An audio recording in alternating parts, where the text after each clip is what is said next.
Terdapat 4 fakta yang mungkin kamu belum tahu soal reksadana saham. Buat teman-teman yang penasaran bagaimana pendapat gue dan juga apa aja 4 hal tersebut, simak video ini sampai habis.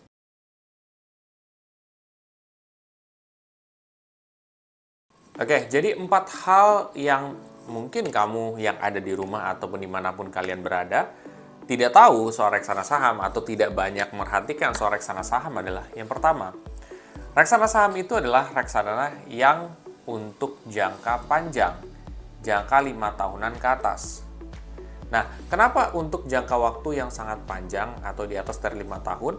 Karena memang reksadana ini ketika kamu ngelihat ke belakang ya, itu dia akan menghasilkan lebih ya, atau potensi hasil keuntungannya benar-benar kelihatan sekali di 5 tahunan ke atas. Makanya untuk jangka waktu akan lebih baik buat teman-teman yang punya jangka waktu yang panjang. Ya, karena kamu bisa melihat hasil yang lebih baik. Itu yang pertama. Kedua, reksadana saham itu cocok buat teman-teman semua yang tidak memiliki uang banyak ataupun uang besar dalam berinvestasi. Kenapa?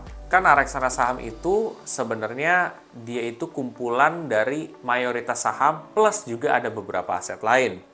Tetapi mayoritas di sini adalah saham.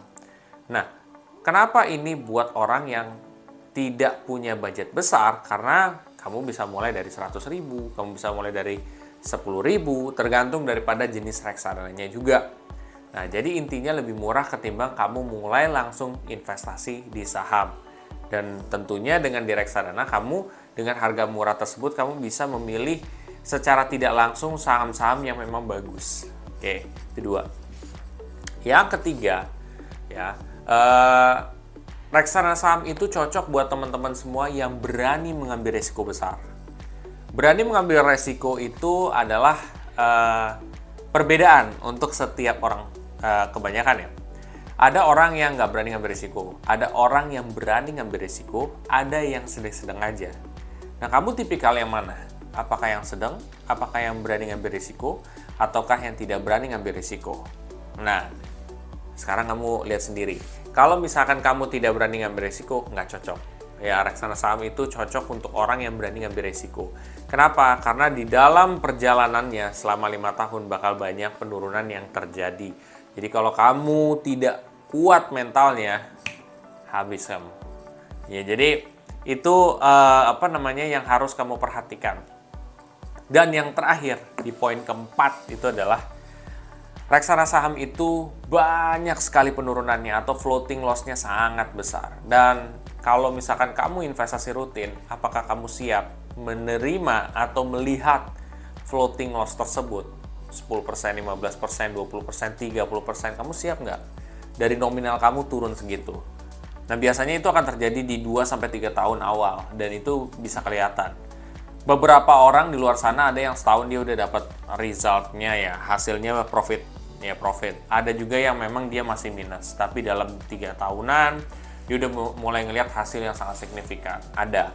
Karena kenapa dia buat orang yang jangka investasi panjang? Karena ya gitu, di beberapa tahun awal tuh fluktuatifnya kencang banget. Jadi buat teman-teman yang memang tidak siap untuk menerima resiko ini, mendingan jangan masuk. Nah, sekarang dari 4 hal tersebut, gue pengen teman-teman sendiri introspeksi dulu ya, kira-kira gue itu tipikal orang yang cocok nggak di reksadana saham. Kalau misalkan kamu nggak cocok, ada reksadana pasar uang kok, ada reksadana obligasi atau pendapatan tetap kok.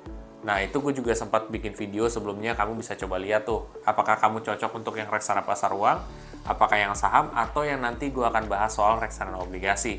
Nah, kamu bisa komen di kolom komen di bawah ini juga, dan ramein juga. Bila mana setelah ini kamu merasa kamu ingin mulai berinvestasi reksadana di aplikasi Bybit, kamu bisa pakai kode referral gue yang ada di kolom deskripsi di bawah ini. Dan bila mana juga ketika kamu merasa bahwa video ini sangat informatif, kamu coba share aja di sosial media kamu, di Instagram, Facebook, Telegram, atau TikTok sekalipun, terserah kamu. Ya, sampai jumpa di video selanjutnya. Terima kasih.